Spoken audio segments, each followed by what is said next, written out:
تعتبر الثقافة الكردية واحدة من أقدم وأجمل الثقافات في العالم، إلا أن هذا التراث الثقافي كان عرضة للاندثار واختفاء عناصر هامة من التراث الثقافي الكردي الأصيل على مر العصور. إلا أن هناك العديد من أبناء الشعب الكردي ممن يسعون إلى الحفاظ على هذا التراث جيلا بعد جيل حتى يقدموه للأجيال الحالية والقادمة، لئلا يضيع هذا التراث مع مرور الزمن. ومن أمثلة هؤلاء الأشخاص الأم صالحة علي من مدينة كوباني، والتي قامت بفتح متحف يضم العديد من القطع الأثرية من التراث الشعبي الكردي.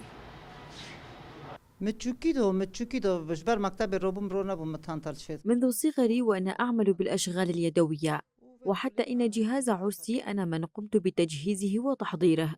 واحتفظت بكافة الأشياء القديمة التي أمتلكها من التراث مثل كل الذي ترونه أمامكم الآن، وقمت بفتح هذا المتحف، والآن الأهالي يقومون بزيارته ويمدحون هذا العمل، كما أن الجيل الجديد يطلع على تراثنا وتراث أجدادنا ويتعجبون من جمال هذه القطع. في ذات السياق بيّن أحد المواطنين ممن قام بزيارة المتحف أنهم مسرورون بهكذا خطوة كونها تساهم في حفظ التراث الكردي من الاندثار.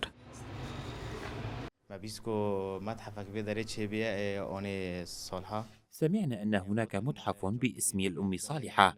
وأردنا زيارته والاطلاع على موجوداته التي تعبر عن ثقافتنا، والمتحف جاء بهدف عدم ضياع هذا التراث، وقامت الأم صالحة بجمع العديد من القطع وتقديمها للشعب ليتمكنوا من الاحتفاظ بهذا التراث في ذاكرتهم كبارا وصغارا، حتى يعلموا كيف كان أجدادنا يعيشون حياتهم.